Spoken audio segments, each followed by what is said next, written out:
Chapter 8. Here, for one moment, I find it necessary to call a halt. On summoning up my own recollections, and on getting Penelope to help me by consulting her journal, I find that we may pass pretty rapidly over the interval between Mr. Franklin Blake's arrival and Miss Rachel's birthday. For the greater part of that time the days passed, and brought nothing with them worth recording. With your good leave, then, and with Penelope's help, I shall notice certain dates only in this place, reserving to myself to tell the story day by day, once more, as soon as we get to the time when the business of the Moonstone became the chief business of everybody in our house. This said, we may now go on again, beginning, of course, with the bottle of sweet-smelling ink which I found on the gravel walk at night. On the next morning, the morning of the 26th, I showed Mr. Franklin this article of jugglery, and told him what I have already told you. His opinion was, not only that the Indians had been lurking about after the diamond, but also that they were actually foolish enough to believe in their own magic, meaning thereby the making of signs on a boy's head, and the pouring of ink into a boy's hand, and then expecting him to see persons and things beyond the reach of human vision. In our country, as well as in the East, Mr. Franklin informed me, there are people who practice this curious hocus-pocus, without the ink, however, and who call it by a French name, signifying something like brightness of sight. Depend upon it, said Mr. Franklin, the Indians took it for granted that we should keep the diamond here, and they brought their clairvoyant boy to show them the way to it, if they succeeded in getting the house last night. Do you think they'll try again, sir? I asked. It depends, says Mr. Franklin, on what the boy can really do. If he can see the diamond through the iron safe of the bank at Frizinghall, we shall be troubled with no more visits from the Indians for the present. If he can't, we shall have another chance of catching them in the shrubbery before many more nights are over our heads. I waited pretty confidently for that latter chance, but, strange to relate, it never came. Whether the jugglers heard in the town of Mr. Franklin having been seen at the bank, and drew their conclusions accordingly, or whether the boy really did see the diamond where the diamond was now lodged, which I, for one, flatly disbelieve, or whether, after all, it was a mere effect of chance, this, at any rate, is the plain truth. Not the ghost of an Indian came near the house again, through the weeks that passed before Miss Rachel's birthday. The jugglers remained in and about the town, plying their trade, and Mr. Franklin and I remained waiting to see what might happen, and resolute not to put the rogues on their guard by showing our suspicions of them too soon. With this report of the proceedings on either side, ends all that I have to say about the Indians for the present. On the 29th of the month, Miss Rachel and Mr. Franklin hit on a new method of working their way together through the time which might otherwise have hung heavy on their hands. There are reasons for taking particular notice here of the occupation that amused them. You will find it has a bearing on something that is still to come. Gentlefolks in general have a very awkward rock ahead in life, the rock ahead of their own idleness, their lives being, for the most part, passed in looking about them for something to do. It is curious to see, especially when their tastes are of what is called the intellectual sort, how often they drift blindfolded into some nasty pursuit. 9 times out of 10 they take to torturing something, or to spoiling something, and they firmly believe they are improving their minds, when the plain truth is they are only making a mess in the house. I have seen them, ladies, I'm sorry to say, as well as gentlemen, go out day after day, for example, with empty pill-boxes, and catch newts and beetles and spiders and frogs, and come home and stick pins through the miserable wretches, or cut them up without a pang of remorse into little pieces. You see my young master, or my young mistress, poring over one of their spiders' insides with a magnifying glass, or you meet one of their frogs walking downstairs without his head, and when you wonder what this cruel nastiness means, you are told that it means a taste in my young master or my young mistress for natural history. Sometimes again you see them occupied for hours together in spoiling a pretty flower with pointed instruments, out of a stupid curiosity to know what the flower is made of. Is its color any prettier, or its scent any sweeter, when you do know? But there, the poor souls must get through the time, you see. They must get through the time. You dabbled in nasty mud and made pies when you were a child, and you dabble in nasty science and dissect spiders and spoil flowers when you grow up. In the one case and in the other, the secret of it is that you have got nothing to think of in your poor empty head, and nothing to do with your poor idle hands, and so it ends in your spoiling canvas with paints, and making a smell in the house, or in keeping tadpoles in a glass box full of dirty water, and turning everybody's stomach in the house, or in chipping off bits of stone here, there, and everywhere, and dropping grit into all the victuals in the house, or in staining your fingers in the pursuit of photography, and doing justice without mercy on everybody's face in the house. It often falls heavy enough, no doubt, on people who are really obliged to get their living, to be forced to work for the clothes that cover them, the roof that shelters them, and the food that keeps them going. But compare the hardest day's work you ever did with the idleness that splits flowers and pokes its way into spiders' stomachs, and thank your stars that your head has got something it must think of, and your hands something that they must do. As for Mr. Franklin and Miss Rachel, they tortured nothing, I'm glad to say. They simply confined themselves to making a mess, and all they spoiled, to do them justice, was the paneling of a door. Mr. Franklin's universal genius, dabbling in everything, dabbled in what he called decorative painting. He had invented, he informed us, a new mixture to moisten paint with, which he described as a vehicle. What it was made of, I don't know. What it did, I can tell you in 2 words. It stank. Miss Rachel being wild to try her hand at the new process, Mr. Franklin sent to London for the materials, mixed them up, with the accompaniment of a smell which made the very dogs sneeze when they came into the room, put an apron and a bib over Miss Rachel's gown, and set her to work decorating her own little sitting-room, called, for want of English to name it in, her boudoir. They began with the inside of the door. Mr. Franklin scraped off all the nice varnish with pumice stone, and made what he described as a surface to work on. Miss Rachel then covered the surface, under his directions and with his help, with patterns and devices, griffins, birds, flowers, cupids, and such like, copied from designs made by a famous Italian painter, whose name escapes me. The one I mean who stalked the world with Virgin Marys, and had a sweetheart at the baker's. Viewed as work, this decoration was slow to do, and dirty to deal with, but our young lady and gentleman never seemed to tire of it. When they were not writing, or seeing company, or taking their meals, or piping their songs, there they were with their heads together, as busy as bees, spoiling the door. Who was the poet who said that Satan finds some mischief still for idle hands to do?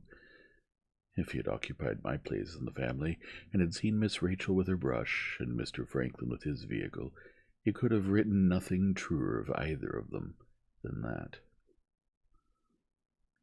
The next date worthy of notice is Sunday the 4th of June. On that evening we, in the servants' hall, debated a domestic question for the first time, which, like the decoration of the door, has its bearing on something that is still to come. Seeing the pleasure which Mr. Franklin and Miss Rachel took in each other's society, and noting what a pretty match they were in all personal respects, we naturally speculated on the chance of their putting their heads together with other objects in view besides the ornamenting of a door. Some of us said there would be a wedding in the house before the summer was over.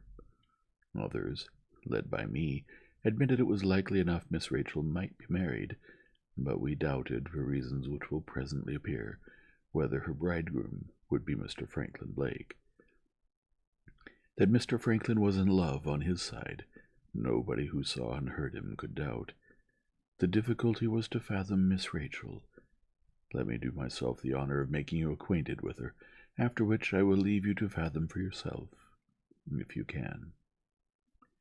My young lady's 18th birthday was the birthday now coming on the 21st of June. If you happen to like dark women, who I am informed have gone out of fashion latterly in the gay world, and if you have no particular prejudice in favor of size, I answer for Miss Rachel is one of the prettiest girls your eyes ever looked on. She was small and slim, but all in fine proportion from top to toe. To see her sit down, to see her get up, and especially to see her walk, was enough to satisfy any man in his senses that the graces of her figure, if you will pardon me the expression, were in her flesh and not in her clothes. Her hair was the blackest I ever saw. Her eyes matched her hair. Her nose was not quite large enough, I admit. Her mouth and chin were, to quote Mr. Franklin, morsels for the gods, and her complexion, on the same undeniable authority, was as warm as the sun itself, with this great advantage over the sun, that it was always in nice order to look at. Add to the foregoing that she carried her head as upright as a dart, in a dashing, spirited, thoroughbred way, that she had a clear voice, with a ring of the right metal in it, and a smile that began very prettily in her eyes before it got to her lips. And there behold the portrait of her, to the best of my painting, as large as life. And what about her disposition next? Had this charming creature no faults? She had just as many faults as you have, ma'am, neither more nor less. To put it seriously, my dear pretty Miss Rachel, possessing a host of graces and attractions, had one defect, which strict impartiality compels me to acknowledge. She was unlike most other girls of her age in this, that she had ideas of her own, and was stiff-necked enough to set the fashions themselves at defiance, if the fashions didn't suit her views. In trifles, this independence of hers was all well enough, but in matters of importance it carried her, as my lady thought, and as I thought, too far. She judged for herself as few women of twice her age judge in general, never asked your advice, never told you beforehand what she was going to do, never came with secrets and confidences to anybody from her mother downwards. In little things and great, with people she loved and people she hated, and she did both with equal heartiness, Miss Rachel always went on a way of her own, sufficient for herself in the joys and sorrows of her life.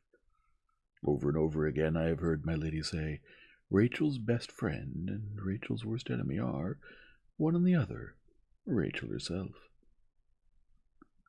And one thing more to this, and I have done. With all her secrecy and self-will, there was not so much as the shadow of anything false in her. I never remember her breaking her word. I never remember her saying no and meaning yes.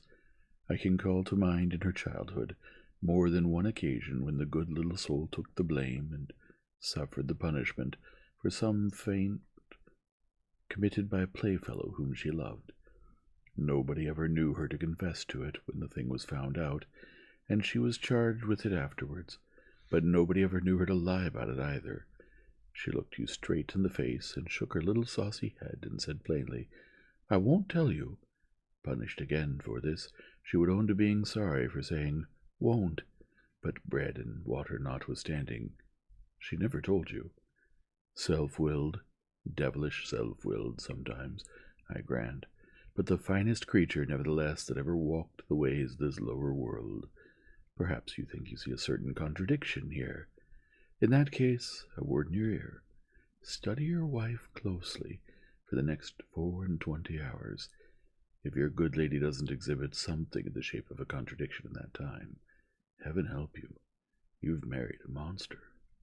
I have now brought you acquainted with Miss Rachel, which you will find puts us face to face, next, with the question of that young lady's matrimonial views. On June the 12th, an invitation from my mistress was sent to a gentleman in London to come and help to keep Miss Rachel's birthday. This was the fortunate individual on whom I believed her heart to be privately set. Like Mr. Franklin, he was a cousin of hers. His name was Mr. Godfrey Ablewhite, my lady's second sister. Don't be alarmed. We're not going very deep into family matters this time. My lady's second sister, I say, had a disappointment in love, and taking a husband afterwards on the neck or nothing principle, made what they call a misalliance. There was terrible work in the family when the Honourable Caroline insisted on marrying plain Mr. Ablewhite, the banker at Frizinghall. He was very rich and very respectable, and he begot a prodigious large family, all in his favour so far. But he had presumed to raise himself from a low station in the world, and that was against him. However, time and the progress of modern enlightenment put things right, and the misalliance passed muster very well. We are all getting liberal now, and provided you can scratch me if I scratch you, what do I care, in or out of Parliament, whether you're a dustman or a duke? That's the modern way of looking at it, and I keep up with the modern way. The Ablewhites lived in a fine house and grounds, a little out of Frizinghall, very worthy people, and greatly respected in the neighbourhood. We shall not be much troubled with them in these pages, excepting Mr. Godfrey, who was Mr. Ablewhite's second son, and who must take his proper place here, if you please, for Miss Rachel's sake. With all his brightness and cleverness and general good qualities, Mr. Franklin's chance of topping Mr. Godfrey in our young lady's estimation was, in my opinion, a very poor chance indeed. In the first place, Mr. Godfrey was, in point of size, the finer man by far of the two. He stood over 6 feet high. He had a beautiful red and white color, a smooth round face, shaved as bare as your hand, and a head of lovely, long flaxen hair, falling negligently over the pole of his neck. But why do I try to give you this personal description of him? If you ever subscribe to a ladies' charity in London, you know Mr. Godfrey Ablewhite as well as I do. He was a barrister by profession, a ladies' man by temperament, and a good Samaritan by choice. Female benevolence and female destitution could do nothing without him. Maternal societies for confining poor women, Magdalen societies for rescuing poor women, strong-minded societies for putting poor women into poor men's places, and leaving the men to shift for themselves. He was vice-president, manager, referee to them all. Wherever there was a table with a committee of ladies sitting round it in council, there was Mr. Godfrey at the bottom of the board, keeping the temper of the committee, and leading the dear creatures along the thorny ways of business, hat in hand. I do suppose that this was the most accomplished philanthropist, on a small independence, that England ever produced. As a speaker at charitable meetings, the like of him for drawing your tears and your money was not easy to find. He was quite a public character. The last time I was in London, my mistress gave me 2 treats. She sent me to the theatre to see a dancing woman who was all the rage, and she sent me to Exeter Hall to hear Mr. Godfrey. The lady did it with a band of music. The gentleman did it with a handkerchief and a glass of water.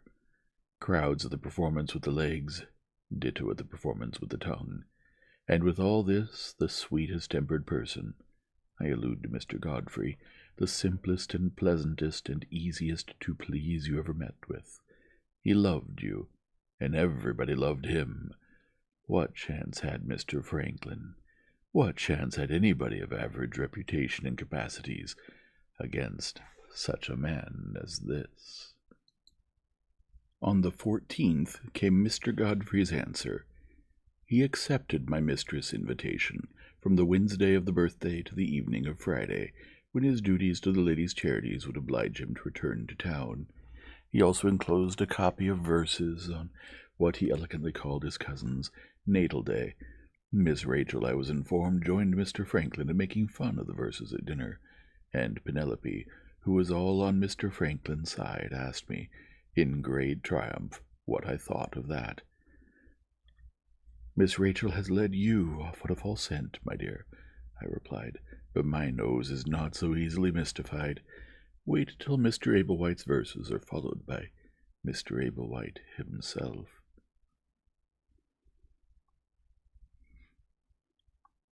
My daughter replied that Mr. Franklin might strike in and try his luck before the verses were followed by the poet. In favor of this view, I must acknowledge that Mr. Franklin left no chance untried of winning Miss Rachel's good graces. Though one of the most inveterate smokers I ever met with, he gave up his cigar because she said one day she hated the stale smell of it in his clothes. He slept so badly after this effort of self-denial, for want of the composing effort of the tobacco to which he was used, and came down morning after morning looking so haggard and worn, that Miss Rachel herself begged him to take to his cigars again. No, he would take to nothing again that would cause her a moment's annoyance. He would fight it out resolutely, and get back his sleep, sooner or later, by main force of patience and waiting for it. Such devotion as this, you may say, as some of them said downstairs, could never fail of producing the right effect on Miss Rachel, backed up, too, as it was, by the decorating work every day on the door. All very well, but she had a photograph of Mr. Godfrey in her bedroom, represented speaking at a public meeting, with all his hair blown out by the breath of its own eloquence, and his eyes most lovely, charming the money out of your pockets. What do you say to that? Every morning, as Penelope herself owned to me, there was the man whom the women couldn't do without, looking on in effigy while Miss Rachel was having her hair combed. He would be looking on in reality before long. That was my opinion. June the 16th brought an event which made Mr. Franklin's chance look, to my mind, a worse chance than ever. A strange gentleman, speaking English with a foreign accent, came that morning to the house, and asked to see Mr. Franklin Blake on business. The business could not possibly have been connected with the diamond, for these two reasons. First, Mr. Franklin told me nothing about it. Secondly, that he communicated it, when the gentleman had gone, as I supposed, to my lady. She probably hinted something about it next to her daughter. At any rate, Miss Rachel was reported to have said some severe things to Mr. Franklin at the piano that evening, about the people he had lived among and the principles he had adopted in foreign parts. The next day, for the first time, nothing was done towards the decoration of the door. I suspect some imprudence of Mr. Franklin's on the continent, with a woman or a debt at the bottom of it, had followed him to England. But that is all guesswork. In this case, not only Mr. Franklin, but my lady too, for a wonder, left me in the dark. On the 17th, to all appearance, the cloud passed away again. They returned to their decorating work on the door, and seemed to be as good friends as ever. If Penelope was to be believed, Mr. Franklin had seized the opportunity of the reconciliation to make an offer to Miss Rachel, and had neither been accepted nor refused. My girl was sure, from signs and tokens which I need not trouble you with, that her young mistress had fought Mr. Franklin off by declining to believe that he was in earnest, and had been secretly regretted treating him in that way afterwards, though Penelope was admitted to more familiarity with her young mistress than maids generally are, for the two had been almost brought up together as children. Still, I knew Miss Rachel's reserved character too well to believe that she would show her mind to anybody in this way. What my daughter told me on the present occasion was, as I suspected, more what she wished than what she really knew. On the 19th, another event happened. We had the doctor in the house, professionally. He was summoned to prescribe for a person whom I have had occasion to present to you in these pages, our second housemaid, Rosanna Spearman. This poor girl, who had puzzled me, as you know already, at the Shivering Sand, puzzled me more than once again in the interval of which I am now writing. Penelope's notion that her fellow servant was in love with Mr. Franklin, which my daughter, by my orders, kept strictly secret, seemed to be just as absurd as ever. But I must own that what I myself saw, and what my daughter saw also of our second housemaid's conduct, began to look mysterious, to say the least of it. For example, the girl constantly put herself in Mr. Franklin's way, very slyly and quietly, but she did it. He took about as much notice of her as he took of the cat. It never seemed to occur to him to waste a look on Rosanna's plain face. The poor thing's appetite, never much, fell away dreadfully, and her eyes in the morning showed plain signs of waking and crying at night. One day Penelope made an awkward discovery which we hushed up on the spot. She caught Rosanna at Mr. Franklin's dressing table, secretly removing a rose which Miss Rachel had given him to wear in his buttonhole, and putting another rose like it, of her own picking, in its place. She was, after that, once or twice impudent to me, when I gave her a well-meant general hint to be careful in her conduct. And worse still, she was not over-respectful now on the few occasions when Miss Rachel accidentally spoke to her. My lady noticed the change, and asked me what I thought about it. I tried to screen the girl by answering that I thought she was out of health, and it ended in the doctor being sent for, as already mentioned, on the 19th. He said it was nerves, and doubted if she was fit for service. My lady offered to remove her for a change of air to one of our farms inland. She begged and prayed, with tears in her eyes, to be let to stop, and in an evil hour I advised my lady to try her for a little longer. As the event proved, and as you will soon see, this was the worst advice I could have given. If I could only have looked a little way into the future, I would have taken Rosanna Spearman out of the house, then and there, with my own hand. On the 20th, there came a note from Mr. Godfrey. He had arranged to stop at Frizinghall that night, having occasion to consult his father on business. On the afternoon of the next day, he and his 2 eldest sisters would ride over to us on horseback in good time before dinner. An elegant little casket in china accompanied the note, presented to Miss Rachel with her cousin's love and best wishes. Mr. Franklin had only given her a plain locket, not worth half the money. My daughter Penelope, nevertheless, such is the obstinacy of women, still backed him to win. Thanks be to heaven, we have arrived at the eve of the birthday at last. You will own, I think, that I've got you over the ground this time, without much loitering by the way. Cheer up. I'll ease you with another new chapter here, and what is more, that chapter shall take you straight back into the thick of the story.